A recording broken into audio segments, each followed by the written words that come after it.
Conference हो, I think हम mood को थोड़ा लाइट बना सकते हैं। सबसे पहले मेरा कुशल से ये सवाल कि यार यहाँ एक बार रैंक लाना मुश्किल होता है, ठीक है? अब दोनों बार रैंक लेके आए, वो भी 5। क्या हमारे अंदर का प्रोफेशनल स्केप्टिसिज्म कुछ बोल रहा है? दोनों बार रैंक, दोनों बार 5। कुशल, इसके पीछे का राज क्या है? तो इसके पीछे का राज क्या है? मतलब आपके पास कोई ऐसे का राज है? कुछ तो रहे। Just before that, maybe few lines. अपन माने खुशी तो भुवनेश्वर।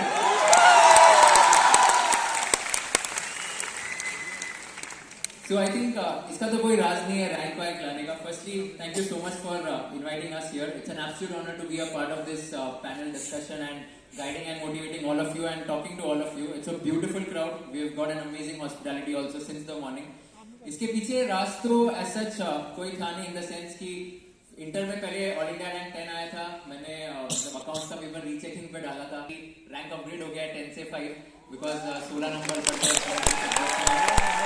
तो 10 से 5 हो गया था. एंड देन फाइनल्स में आई थिंक वो एक थोड़ा रहता है ना कि रिलेटिव्स वगैरह बोलने वाले कि अरे तेरा फाउंडेशन में 6th रैंक था, इंटर में 5 है, फाइनल में तो तेरा टॉप 3 में ही आना चाहिए, टॉप 2 में ही आना चाहिए. इनफैक्ट मेरे जो डीटी के फैकल्टी थे उन्होंने तो क्लास में अनाउंस कर दिया था सबके सामने कि कुशल तो टॉप 10 में आने ही वाला है, उसका कोई भी हालत में है. तभी बहुत प्रेशराइज हो गया था मैं कि यार इन्होंने सबके सामने अनाउंस कर दिया है.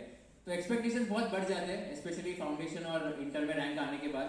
एंड राज तो सिंपल सा था. I think as you also mentioned in your previous talk which was like on fire by the way, उसमें आई थिंक माइंडसेट का पूरा गेम होता है. Like he mentioned a beautiful quote right कि when your talent doesn't work, your talent like your hard work beats talent. and वो बहुत important है. और मेरे केस में मुझे ये लगता है कि लक के साथ साथ हार्ड वर्क भी हुआ है इन द सेंस कि I feel that luck is directly proportional to the amount of hard work you put in. तो बोलते हैं ना कि लकी हो गया ये, या तो इसके साथ लक थोड़ा फेवर किया होगा.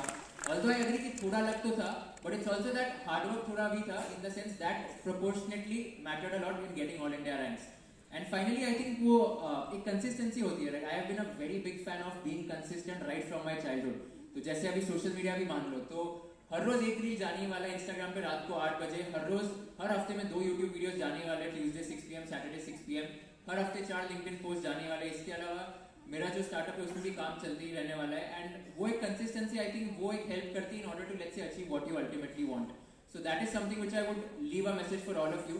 जहाँ पे कंसिस्टेंट होना सीखो. एक बार फील हो गया ठीक है, 2 बार फील हो गया ठीक है, 3-4 भी हो गया चलेगा. But ultimately if you stay consistent, if you stay motivated क्योंकि ये तो करना ही है मुझे, ये तो कुछ भी हो जाए मुझे सीए बन के ही दिखाना है, everyone around you including you would remember that you are and you were a chartered accountant. So that is something which I always focused on. CA की डिग्री एक बार मिल गई तो मुझे लाइफ टाइम ये सीए की डिग्री हमेशा सब लोग मुझे पहचानेंगे ये डिग्री से. और इसलिए वो 4 साल 5 साल की जो मेहनत है उसमें जो ग्राइंड करना है वो कर लो. एंड उसके बाद automatically everyone around you including you will know that you are and you are a chartered accountant. तो वही एक राज था, बाकी तो कोई ऐसे राज नहीं था इन द सेंस कि रैंक वैंक लाने का. ऐसा नहीं था कि रैंक लाने के बाद लड़कियां ज्यादा आने लगी मेरे पास, ऐसा तो हुआ नहीं था. तो आई थिंक वो तो तेरे साथ ही हुआ होगा कि सीए बनने के बाद तेरे पास लड़कियां ज्यादा आ गई, स्पेशली ऑडिट पढ़ाने के बाद.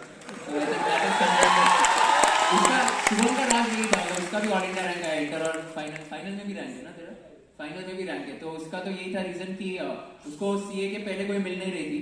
एंड उसके पेरेंट्स बोल रहे थे कि फिर ठीक है अभी सीए के पहले मिल नहीं रही है तो अभी सीए बन जाए, ये मोटिवेशन है. तो वो हर रोज सीए इसलिए बनता था ताकि उसने वॉल उसके स्टडी डेस्क पे एक फोटो लगाया था उसका और एक लड़की का वो होता है एनिमेटेड कार्टून कैरेक्टर, तो वैसे एक फोटो लगवा दिया था. एंड वहाँ पर वो ऐसे रोज प्रार्थना करता था मैं सीए बनूंगा, इसके लिए बनूंगा. मेरे को फोटो नहीं पता कौन है बट मैं इसके लिए बनूंगा. तो वो उसके लिए राज होगा सीए बनना. कुशल की पता है एक बहुत अच्छी क्वालिटी है, जो जो उसने खुद किया ना सारा मेरे नाम पर कर दिया. मतलब मानना पड़ेगा ना इस क्वालिटी को. ग्रेट. सो एक तरफ है रैंकर, फाउंडेशन में रैंक, इंटर में रैंक, फाइनल में रैंक. एंड एक तरफ है हमारे साथ असफर मैम, जिन्होंने मतलब I think you were the first chartered accountant of your family, right? How was the journey through out? मतलब कैसे आपने अपने आप को एकदम यू फेस्ड एंड किस तरह से आपने उसको ओवरकम किया? Because I think a lot of girls who are sitting here they will resonate with you. कहीं ना कहीं आप उनको एम्पावर कर सकते हो. तो एक बार उनके लिए आप क्या कहना चाहोगे? First of all, thank you so much, Ikasa Bhubaneswar. It's a pleasure for me to be here.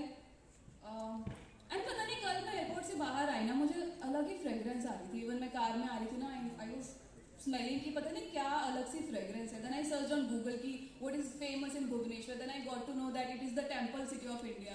और वो मुझे फील हुआ कि हाँ, कैब में बैठते होटल से आते हैं डिफरेंट फ्रेग्रेंस।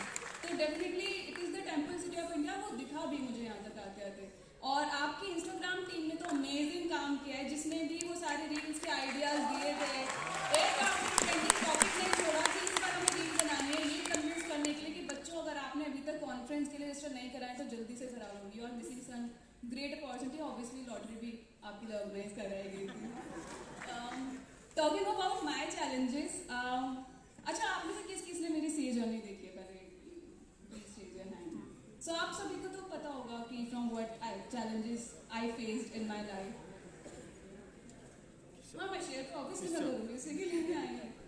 तो I belong to very conservative family ना, लोअर मिडिल क्लास फैमिली होती है ना। My parents belongs to a village in UP में एक विलेज था छोटा सा। तो शादी के बाद they moved on to Delhi because इतना कुछ कमाने का जरिया नहीं था। दिल्ली में पैसे नहीं थे तो फिर रेंट पर एक रूम लिया था 12 गज का। आई डोंट नो कितने स्क्वायर फीट का होता, बट 12 गज का एक रूम था। उसी रूम के अंदर मेरे पापा काम करते थे, उसी रूम के अंदर मेरी मम्मी खाना बनाती थी। हम बच्चे वहीं पर खेलते थे, पढ़ाई वढ़ाई हम सब उसी रूम में करते थे, गेस्ट वगैरह सब उसी रूम में आते थे। ऐसे करके मेरा चाइल्डहुड हुआ। But the thing is that I was always been a very different girl from others. मतलब बाकी लड़कियां मुझे देखती थी ना मेरे आसपास की, वो उनको लगता था मैं बहुत रूड हूँ, मैं बात नहीं करती हूँ, बट मैं उनकी आइडियोलॉजी से रिलेट नहीं कर पाती थी। वो बचपन से ही 10-11 साल की होती थी, शादी के सपने देखने लग जाती थी कि हाँ ऐसी लड़की से शादी करनी है, ऐसे करना है, वैसे करना है। मैं कभी उनकी बातों से रिलेट ही नहीं कर पाती थी और इसलिए मैं उनसे थोड़ा अलग अलग रहती थी। तो इस तरह से मेरा चाइल्डहुड बीता। उसके बाद मुझे पढ़ाई में बहुत ज़्यादा इंटरेस्ट था।